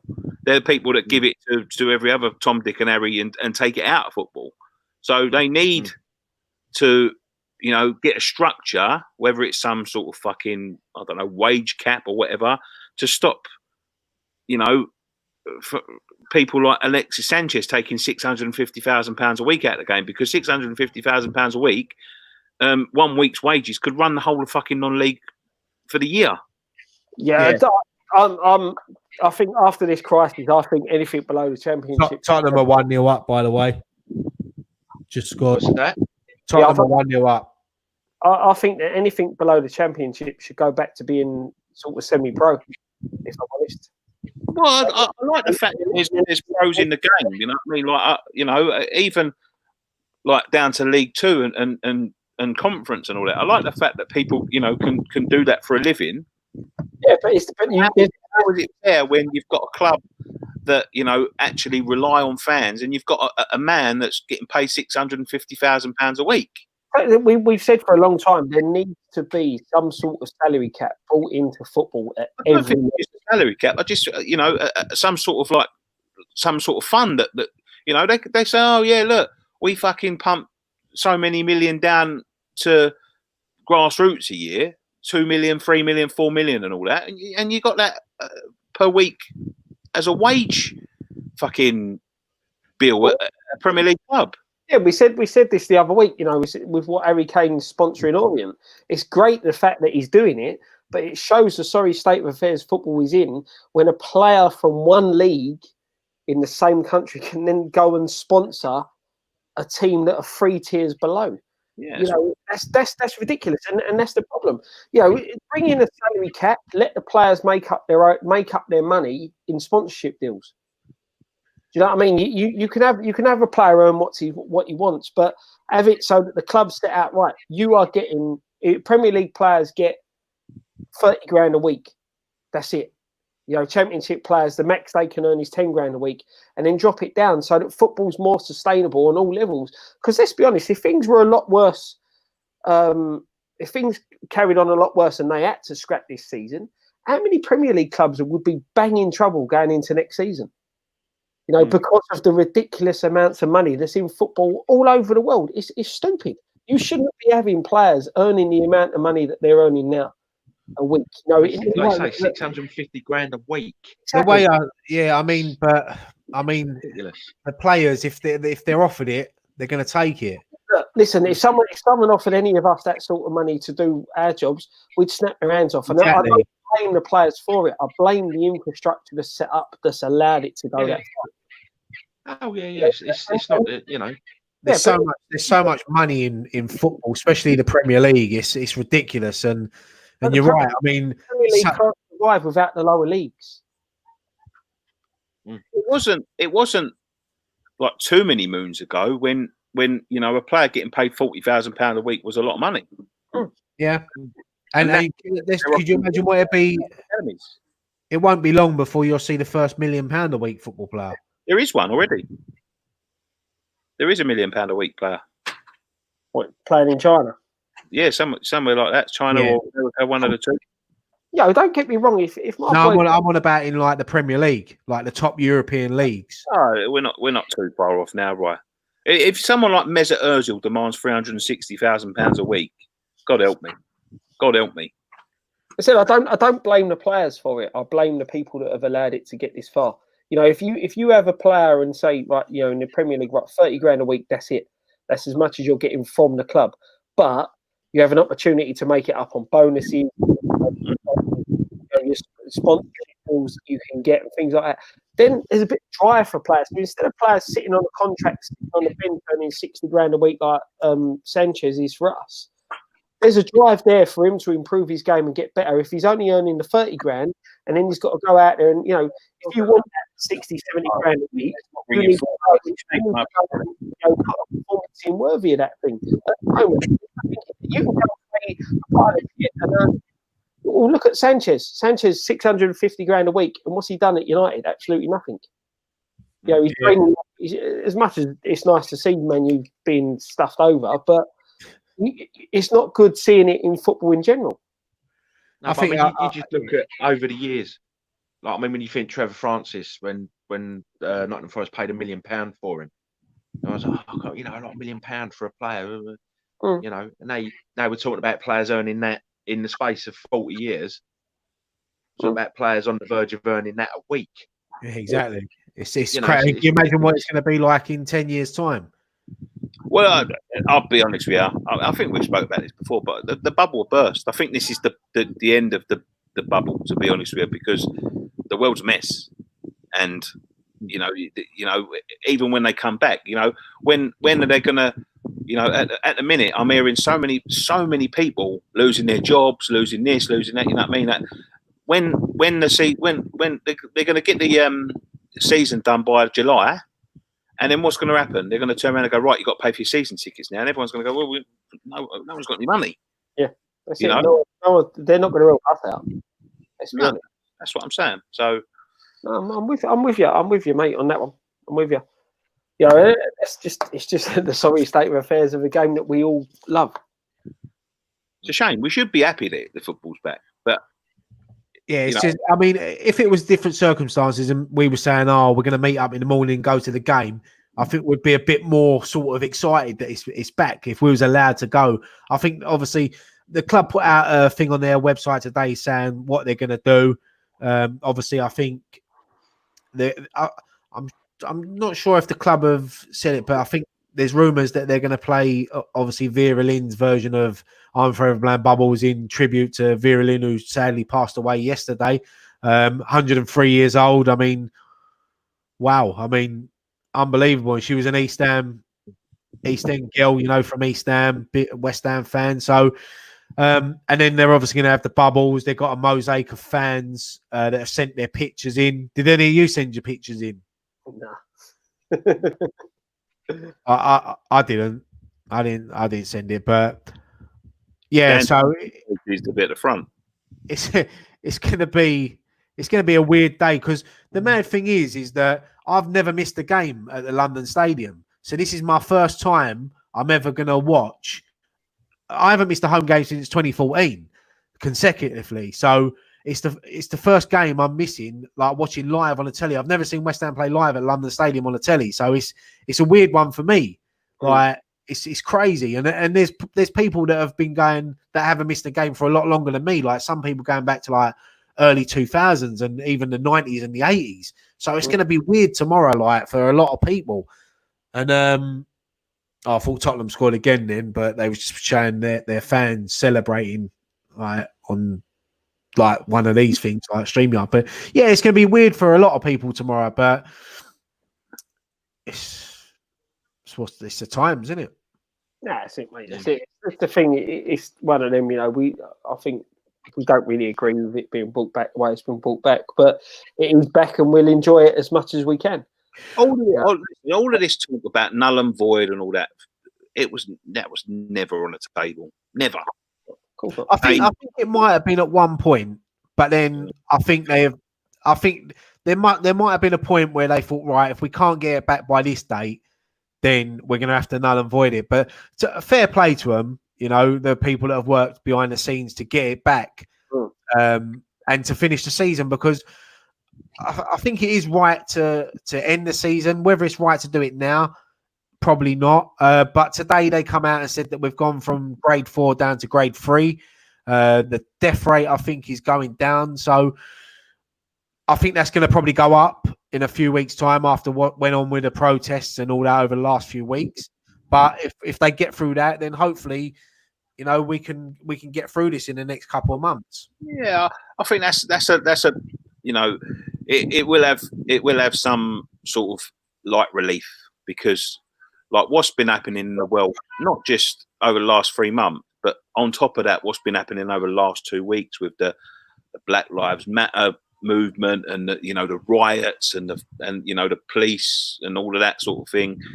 It's a tough thing to take for humanity. You know what I mean? Like, and it seems to bring out the worst in people. Do you know what I mean? Like, and you start to see people's true colours. And all I see, and you can even say it's from last year. You see Brexit, and then the election, and then the COVID-19, when it looks like everyone's sort of banding together, and then one silly cunt kills an innocent man, and then all of a sudden the world's erupted again. You know what I mean? Like, it's a sad state of affairs, and I think where people have been locked up for so long as well, everyone's got a lot of pent up energy and all that sort of stuff. You know what I mean? And like, yeah, of course there are peaceful protests, but people are hijacking the peaceful protests to vent their own anger and all that sort of stuff. To push their own agenda, and it's all down to people walking around a month ago before all this happened, telling everyone that it was 5G, and they're locking you around so they can change the batteries to it all and all that sort of shit. Like, the human race is fucking stupid, man. Like, did you hear the one about the pigeons? They would need it. Yeah, I heard it all. Upgrade their antennas. Ryan King said if there was any game you could break into London Stadium for the rest of the season, what one would it be? Oh, it all depends. I'd probably say last game of the season. I always enjoy last game of the season. Yeah. I mean that especially if there's something riding on it as well. Yeah, there could be a lot riding on that game, couldn't there? Yeah. I'm going to say the Chelsea game. Yeah, so at the Chelsea or the last game. Chelsea or Villa. That's the one I'd break in for, the Chelsea game. This one, Nicky like this one. Gary Page, would you like to be in the Zoom for the game? I can see the Claret Hugh mob being on it. you know you're going to have Sean Whetstone. He'll probably have his own screen, like just his head, like the bloke off Games Master sitting there. He'll probably at one point start telling David Moyes what to do. But yeah, no, I won't be getting involved in any Zoom calls or any photos. What's your opinion on a BLM badges on the shirt but not allowed to wear poppies? This is a political statement. They do wear poppies. They have poppies on their shirt every year. Yeah, I think England weren't allowed to wear poppies. Look, I'll be honest with you, I don't really want to get into all that. I'm here to talk about football. I'm not here to talk about all that politics and I've got no opinion. It's what they've decided. So that's it. It is what it is. Let's hope that you can't change the past. Let's hope that the future changes, and it's better for everyone. As I said to Graham earlier, the past is there for us to learn from and right the mistakes that happened during the past. And that's if you don't learn from the past, you make the same mistakes in the future. Future. Alex Egerty says, "Are any of you really concerned that we could get relegated?" Yeah, of course. Yeah, 100%. Yeah, I'm panicking because if we get off to a bad start, if we say we lose tomorrow and then we go into that Tottenham-Chelsea game and we don't pick up any points out of the next 3 games, teams could pull away. And yeah, of course, there's always that in the back of your head. As much as I still think we are going to stay up, and I said that even before lockdown and before I always thought that we'd get out of it. Yes, that's always in the back of your head that you think that we might not get the results and we might go down. Yeah, that's it. That's the big worry, isn't it? It was one of them things when there was them rumours about voiding the season and stuff like that. You're sitting there thinking, oh well, there's no pressure now. We there's a chance that chance of us getting relegated off the table. And it's been, as I said, as much as I'm positive going into this, seeing the way the players seem refreshed, seem more up for it, but it's still there in the back of your mind. We are West Ham. We do things the hard way. So, you know, we have to be until we're out of that. We've got to be concerned. Have you? Cam says Nicky needs to get Rob Green's new trim. Have you seen his haircut? Jesus Christ, that's that geezer, isn't he?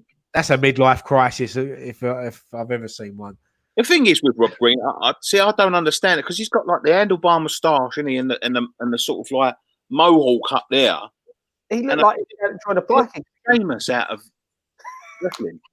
Someone said he looks like he's got the shit emoji on his head. Yeah, but like, he's done that. But when I remember Rob Green, I remember him being a very clean shaven man, like always bog standard haircut, wavy blonde hair, like something out of a Disney film. Yeah, like just like nothing spectacular. I never thought he was like an adventurous guy like that. I just remember him like a very bog standard haircut that weren't really brushed, weren't really styled, always clean shaven. You know what I mean? Like a very like straight lace man. It turns up looking like fucking say out of Waterworld.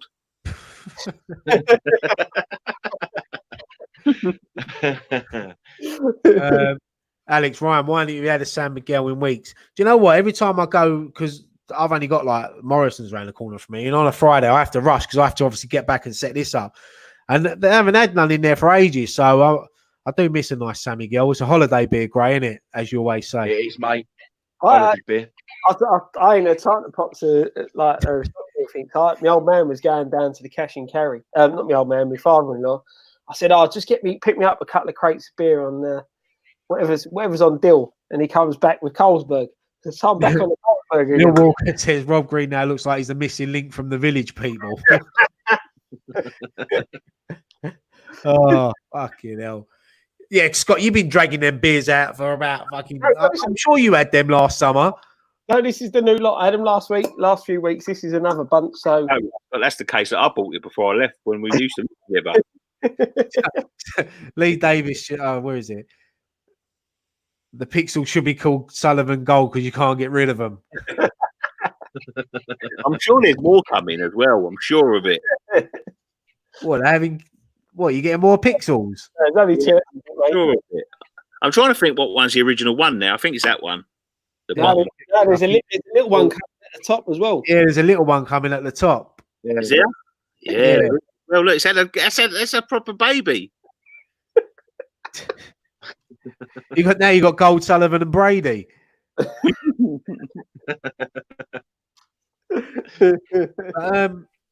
Yeah, no, I think that's it. Really, anyone got anything else they want to say?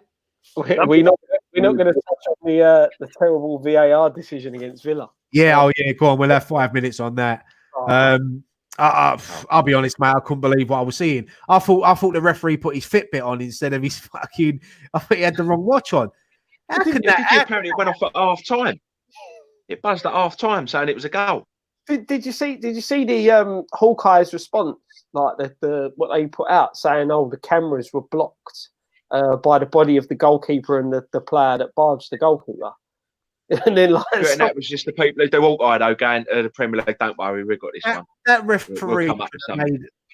referee could have made a massive stand. He could have just literally walked over to the side of the pitch and looked at that on the screen. He obviously see the Sheffield United players celebrating, so he knew something must have happened. VAR, why ain't VAR? Like, the VAR are watching that. I know they can't intervene with things like that, but surely something like that. Because if that's not human error, then what is? You know what I mean? They're only there for, what was it? Clear and obvious mistakes. Let's be honest. Come on. I know we all don't want to see him get in Europe, but imagine if Sheffield United miss out on Europe. The amount of money that's going to cost. Or say if Aston Villa stay up by a point. Exactly. That team, whoever that team is going down on that 1 point, that could be us. But this is the problem, isn't it? Because, you know, they're all shouting at him. Everyone can see he's took that ball. I mean, he was holding it behind the post, for fuck's sake. It weren't even like it was an inch over. I mean, he literally pressed it up against the back of the post. I like the goalkeeper's face. He knew he'd done wrong and he just chucked it out. But, you know what I mean? But everyone can see it's gone in. Everybody, yeah? and the referee's pointing at his watch to say it's not gone off. It's not going. Who gives a fuck? The linesman are there. That's what the linesman are. If we're going to rely on technology and be that reliant on technology, to get rid of them. Don't have linesmen. I don't see the point of having referees. They're getting lazy now. They don't want to make decisions. You know? The thing is, there is a lot of pressure. I do understand it because there is a lot of pressure on referees. There's a lot of pressure on referees because if they get something wrong, they are like stripped to their, of their referee like status in the Premier League, and they get relegated and all that sort of thing. So I do understand like the human error. They're fucking useless anyway. You know what I mean? But if you can't see that the goalkeeper has pressed that against the back of the post, then you're not watching. The thing is, mate, you see, I know what you're saying. Referees make mistakes, but they've got so much help now. But they've got people watching it. They've got linesmen there. They've got a watch that's meant to vibrate. I mean, I've always been for goal line technology. I think it's the best thing they've brought in for football because it's always worked. But even when that gives up, they've had 3 months to get everything sorted. But a referee doesn't want to go against the grain because I can tell you now, right? I bet you this: if that decision had been made, if he'd have given that goal without a vibration, and he'd have turned around and said, "You know what? I didn't get a vibration from the watch, but I saw it when it was clearly over the line," it'd have been reprimanded. Yeah, but reprimanded by the referees union saying, "Oh, well, you shouldn't have admitted this, you shouldn't have admitted that, you shouldn't have given it." Like, the referee does that against the great. That's what the problem is. Yeah, but a referee needs to be brave and stand up to it. I said in the comments, Abba Century said referees have become lazy because of VAR. They played the whole game, right? If that watch went off at half time, why didn't he say it? He should have just given the goal. If you can go, you can go back and disallow a goal because of foul in the build-up. You can. Why didn't he give that goal at half time? I think, I don't know. I don't think you can give a goal at half time. I think the decision. I mean, how many times have we seen this season a game been delayed for 2 or 3 minutes while they make a decision? That would have took 10 seconds to look at that screen, and straight away he hasn't got to look whether it's offside. They ain't got to put lines there. You can blatantly see that's a goal. Exactly, and that's the thing. That's what makes it, and that's what makes it ridiculous that the screens are there by the side of the pitch and they don't go to him. It would have took him 30 seconds to run from where he was over to the side of the pitch, look at a still picture of the goalkeeper holding the ball behind the post and going, "That's a goal." But I suppose if that's not on the itinerary, then why would he do that? You know what I mean? At the end of the day, he's waiting for the watch to go off. But then what's the point of having VAR? You might as well. You might as well not have refs no more. You might as well just let the game go on and whatever, and then they make the decision side of the pitch. There's no point. He might as well just sit in the stand and blow his whistle. Yeah. He won't even need a whistle anymore. Push a button that a whistle goes off from a computer somewhere. You know what I mean? It's ridiculous. I mean, that was and do you know what? It was fitting. That's what made me think. Yeah, the Premier League's back now. A decision like that. We've waited 3 months, and the first game back. But yeah. Another thing I want to mention, I've seen a lot of people mention it about Marcus Rashford, what he's done during lockdown. I mean, the kid. Fantastic. Listen, he doesn't have to do things like that, no. But he knows that he's on a level where he can influence people and change things, and it's unreal what he's done, and the 20 million he raised for charities as well during lockdown, and the thing with the school meals and things like that. Listen, he's a humble kid. He grew up in like poverty, he's admitted that. So he knows what it's like to grow up with sort of no money, and he's in a world now where his life's changed, his family's life's changed. He's a millionaire, but he's young. He's only 21, and that's the thing. For a 21-year-old to think of that and to go out there and do that, in the position that he's in, it could easily be I'm earning these millions of pounds doing nothing, and he's chose to go out and do that. And massive respect to him for doing it. We've got friends and sisters and brothers and cousins that are in that situation. Someone's put here when Marcus Rashford got the decision overturned, the BBC tried to take credit. So one that John Terry did turn up in a full kit. But yeah, no, we've all grown up in sort of similar sort of backgrounds, really, and we're all grown up similar sort of areas. And you know what it's like. You go to school with kids that haven't got the money, and when you're younger and that you do, people do take the piss out of them, and it's not right. But it goes on, and what Marcus Rashford's done is he's changed a lot of people's lives. You see people like Katie Hopkins comment on it. I mean, that woman's just a waste of breath. She goes against it, things like that. But no, as I said, Marcus Rashford's at a level where he can change people's lives, and he's used being a footballer for the good. Yeah, and that's what you want to see from footballers. You want to see that sort of thing. They use their money and their influence to better things, and it's good to see. As I said, especially at the age that he's at, 21 years old. A lot of 21-year-olds ain't even thinking about stuff like that, let alone going out and trying to act on it. Yeah, but he's got up and done something about it. He's a really, and the thing is, he's just a really nice lad, isn't he? As well, he's very humble. I actually met Rashford. I met him at a FIFA event. When he first broke through. Me and Graham weren't that lucky. We met Jesse Lingard and he started dancing like Michael Jackson. You remember that, Gray? Oh yeah, you was there as well. I was there, yeah.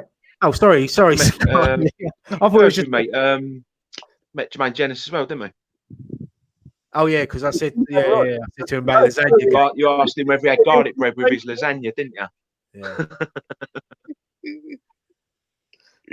Go see who his face is.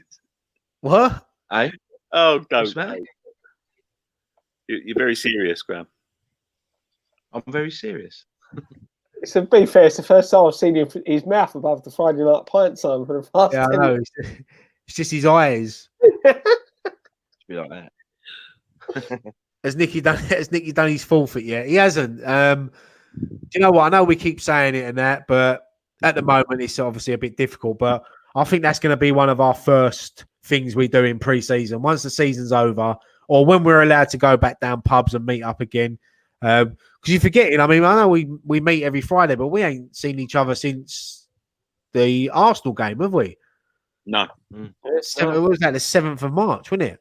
So we ain't seen each other since then. So that'd be good, like when we can all meet up. I'm trying to find it. Hold on. Someone's been all night. They've asked this about. Where is it? I'm finding it. I'm not finding it now. Graham, you lean forward anymore. You'll be in my front room. Opinions. I've just felt his breath. I've seen you guys say that a few times about Snodgrass. What? I don't know. You said opinions. I'm scrolling back. Snodgrass has been great during lockdown as well. Obviously, with his podcast and what he's doing for charity and that. I don't know whether he means fitting into the side as well. Obviously, because earlier on we spoke about. It'd be a good squad player, wouldn't he? Do you think he's a shout to come on in the game against Wolves to help out defensively in the last 20, 25 minutes? The game if we big part to play in this season. Yeah, I think the whole squad. We ain't even mentioned him yet. I mean, I don't know how long he's going to last, but Jack Wilshere as well. He's another player that has sort of impressed even in the 2 warm-up games. He's impressed, and so it's good that everyone's fit. I can't see everyone staying fit, if I'm honest. But every player's going to be important. Bonner's meant to be out. Well, he trained yesterday, and from what I've just literally just read there, he's more like 70-30 now to play. So I'm hoping he does play, because we was talking before you come on that rumours that Declan Rice might drop into centre back if Ogbonna don't play. And we all said that with someone like Declan Rice, the way Wolves play football and knock it about in the middle, we need Declan Rice in the centre mid to break up play and give the ball to the likes of Anderson and Fornells and Bowen. I'll tell you what. Let's talk a bit about. I know it's a few weeks till we got them, but a bit about Chelsea. All the fucking signings they've made might be the last time we might be able to fucking. Yeah, but we know what happens with Chelsea. They sign these big name strikers and turn them into donkeys. Look at Morata and Torres, but no, he looks a decent player. And look, Chelsea are building a big squad. You know, they haven't spent over the last couple of seasons. So they've got money burning in their pockets, and they're an attractive football club. So let's just hope that they don't spend any money trying to get Declan Rice over there. Yeah, well, I've read an article. I've just looked at the telly. Roy Keane looks like he's going to explode. I don't know what he's saying, but he looks very angry. He's always upset, Roy, isn't he? Oh, mate, I've never seen him this upset. I think, look at him. Can you see it? Is anyone watching him? Someone says De Gea was pulling a Roberto. So I think he's just tried to chin Patrice Evra. He looks very angry. I wish I had the volume up. There was an article that Matty Lawless shared on Twitter in obviously in his paper saying about like what Chelsea's targets are and things like that, and it is quite worrying. As I said, they've got money to spend. You know, what Warner going to him is a massive signing. You know, I mean, it's going to be another like knock-on effect from this virus as well. Like, you know, you're hearing like loads of clubs, like even us, you know, we're meant to be like the 18th richest club in the world. They're saying like, we've got to sell someone. Basically, we might have to sell. You know, like the is, we're going to have to sell someone. So these teams like Man City and Chelsea have got a bottomless pit of cash, who can just go out and fucking dump a load of cash on people while people are vulnerable. It's only going to make that top sort of six more separated from the rest. Well, look at Sane at City today. Turned down a new deal because he looks like he's going to leave the club. So even like City, I mean, listen, they might have offered him a lot more money, and he might just want the ambition. I want to move to Germany.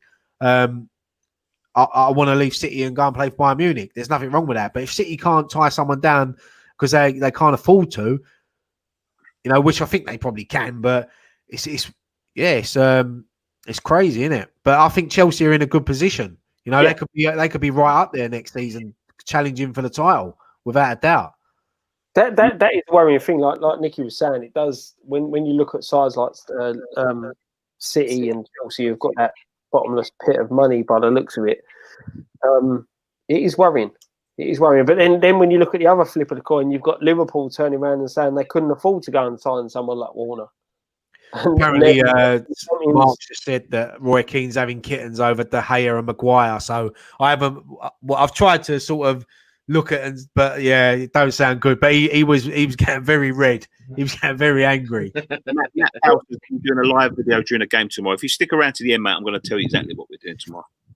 I was touching on Man U, like going into the game against them before the lockdown. I was starting to get before they signed Fernandes. I was looking at that a game that I reckon we'd turn them over and get a result. Then they signed that Fernandes and they were looking really, really good. He was looking, a great signing for them. I was quite worried going into that, but by the sound of it, they're not performing that great at the minute. So, yeah, do you know what? It's like first game of the season, isn't it? Yeah, yeah. Like you said, it's a 9-game season now, isn't it? That's it, mate. Winner takes all. Do you know what? Just one thing. I just wish the title race was closer. I just wish there'd have been like 6 points in it or something. Because Liverpool have won the league, there's no doubt. They're not going to. But if City would have just been like 6 points behind or something, it'd have been so like that 9-game season would have been top and bottom, and you got teams going for Europe. It'd have just been like.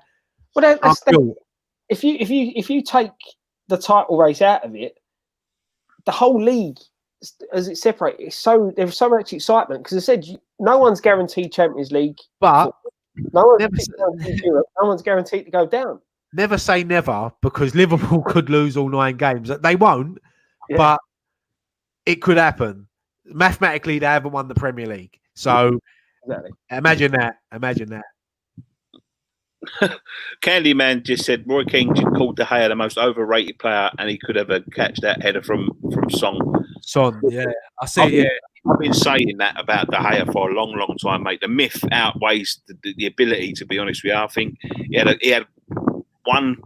He had 2 good seasons, didn't he? Like when he first joined. Yeah, no, he had a terrible season when he first joined, but the 2 after that, he was brilliant. But since then, like, I think you're right. He's such an overrated keeper, and I think that's one of the reasons why he's still at United. To be quite honest with you, because if I think he was if he's worth a pittance, he would have been somewhere else by now. Because they haven't been brilliant. In Madrid, wasn't he? Yeah, I honestly do think that, like, a lot of their downfall is down to him. He makes too many mistakes for a goalkeeper. Too many mistakes. Yeah, especially when you're in a club that are challenging in around the top 6, you can't have a keeper that makes that many mistakes that he makes. Things he drops and all of that sort of thing. You know what I mean? Like, even if they don't directly lead to goals, you know what I mean? He reminds me a little bit like Paul Robinson. Remember Paul Robinson? He used to play for Spurs and Blackburn. Yeah. Yeah. Yeah. He was a brilliant shot stopper. Yeah. But he couldn't concentrate. He couldn't come out and claim a ball. He dropped a load of things. Fucking even Campo once beat him from 40 yards from the touchline. You know what I mean? Like, it reminds me a bit of him. It's just that, like, he'll do something brilliant, and everyone will be raving about him, and because he plays for Man United as well. It's like these, like, team of the seasons. When they pick these team of the seasons, they picked a team of the season so far, and Harry Maguire was in it. Yeah. They've got to get the token Man United player in there. You know what I mean? Like, to appease people. Yeah. I don't know. His performances haven't warranted being in that position. None of them. There ain't a player at Man United. I think Bruno Fernandes got one of them. Yeah, and he's been there what? He's been fucking 4 games or something. Exactly. Yeah, that's rubbish.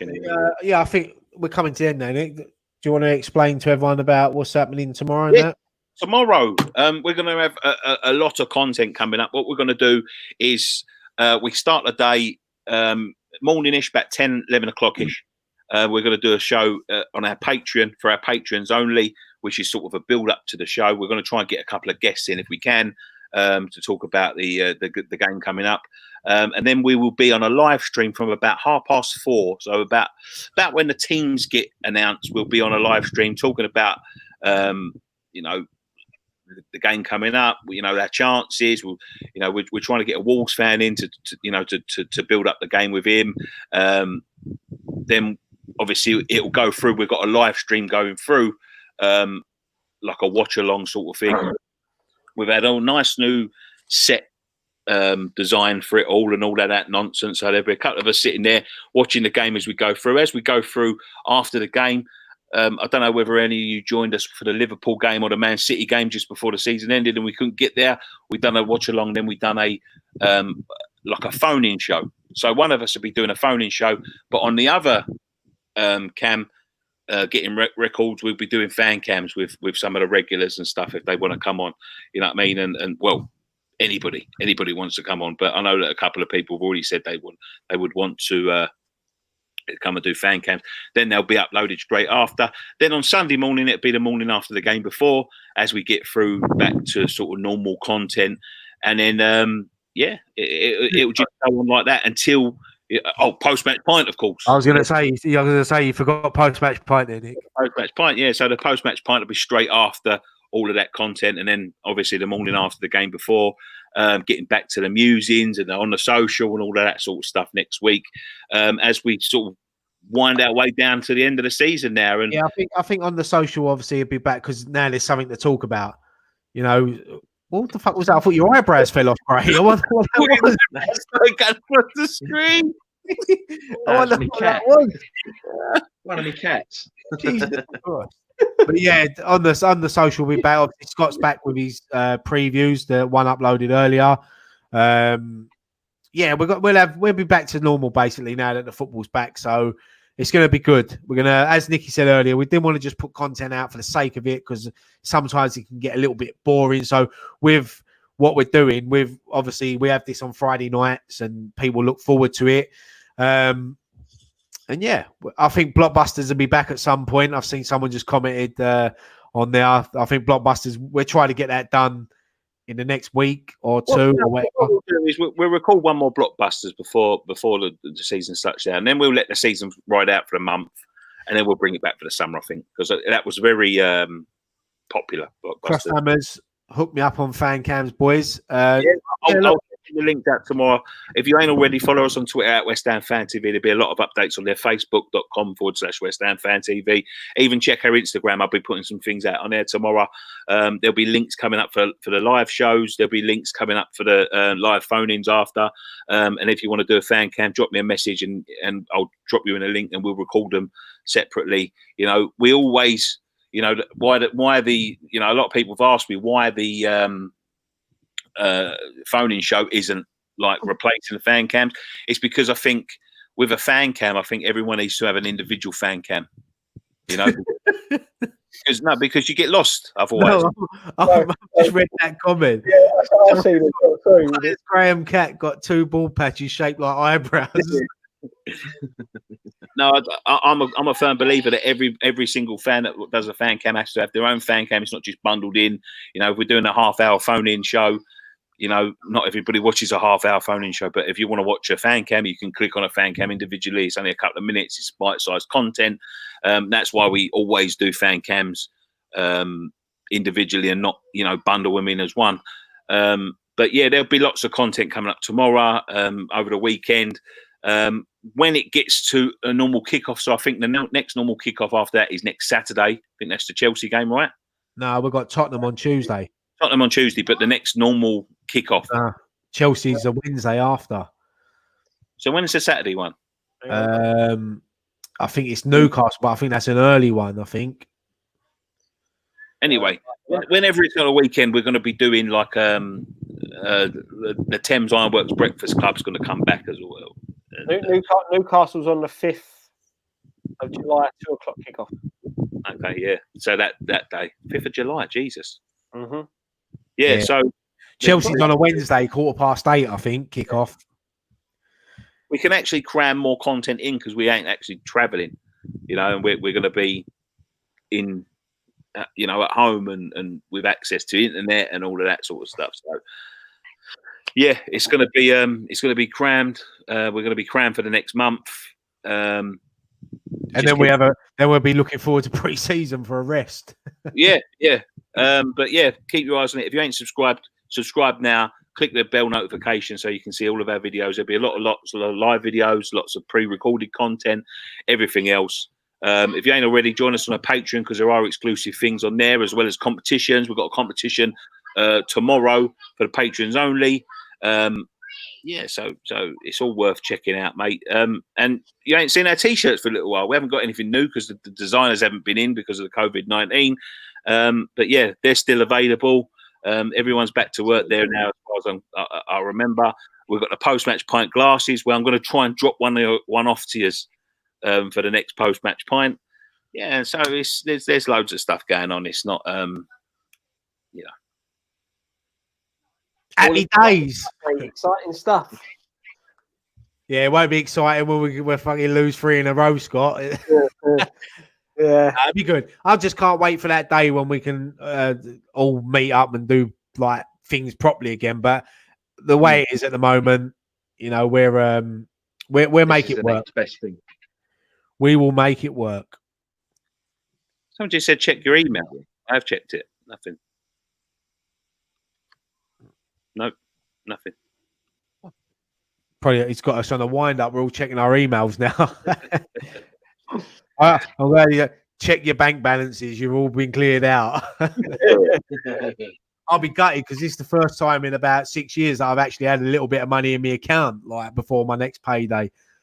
It's the only thing that's been good during this lockdown. It's given me a little bit of time to catch up with some money. Yeah. It's nothing to go out and spend it on. Oh, there's online shopping, mate. Don't go. I've made a few purchases. My mother-in-law's on. You know, she's always ordering stuff. There's loads of gear being delivered. So it's, I think she spent more than she's brought in over the lockdown. To be honest. But yeah, I Down in think, how long we- yeah, oh, email from the club he meant. I ain't seen anything. Oh, I actually, thought Gary sent us an email. I thought he sent us. Yeah, No, you got the email about the 2 Now TV parties from Sky Sports. They sent everyone through two codes for two days worth of. which is good, and I think you can get the match day programs as well, can't you? If you you can. They're available for. Look, whatever we think of the club, I think they're trying to do their best for us during this lockdown. So, BT are going to do. Something that's caught my eye a little bit, which I don't really agree with, is they're selling face masks. Yeah, but a lot of people are doing that, mate. A lot, even fan channels are selling masks with their logos on it. Fucking ridiculous. It's not just it as well. I've seen like I think the Bayern Munich manager had one on with the Bayern Munich badge on. Yeah, I'll be honest with you. It's not just just here. It's just fucking. Well, it's just, what do you call it? Opportunistic. Yeah, they're taking advantage of the situation, isn't they? Yeah. Anyway, check out our new face mask up on $25.99 each. $99 plus postage and packaging. Yeah, plus postage and packaging. Time one, there'll be $164.99 after July. Yeah, I've got gloves. Gloves to sell as well with our faces on them. Okay. Are we done? Yeah, that's it, mate. Yeah, that's it, mate. That's tonight. That was late. That's all right. That's all right. It wouldn't be Friday night pint without you being late. You took the right piss tonight, though. You Normally it's like 5 minutes. We was nearly on Saturday night pint by the time you turned up. Call it a lock-in. I think we went round Dan's for a little birthday celebration. I just got caught up doing loads of different things. I just completely lost track of time. I can imagine you as well, looking at the time, panicking, like, oh, shit, running out the garden. I was sitting there typing something up on the computer, and then all of a sudden, Chloe started watching Friday Night Pint. And she went, "Hey, you meant to be on this?" I went, "Oh fuck, I'm running the garden." Oh, fucking hell! But yeah, that's it, mate. So yeah, Graham, do you want to end the show, mate? Go on, you do it. I'll let you do it. I'll always mess it up. Scott can do it. He ain't done it. Go on, Scott. Thank you very much for watching. Thank you, everyone in the comments, for your comments, your questions, and everything. If you don't, like Nicky said, if you don't already subscribe to us on YouTube. Follow us all across all social medias. You know, even the ones that we don't use, we are there. And one thing left to say, boys. Come on, you Irons. Well done, Scott. I got a little bit emotional here. Awkward wave.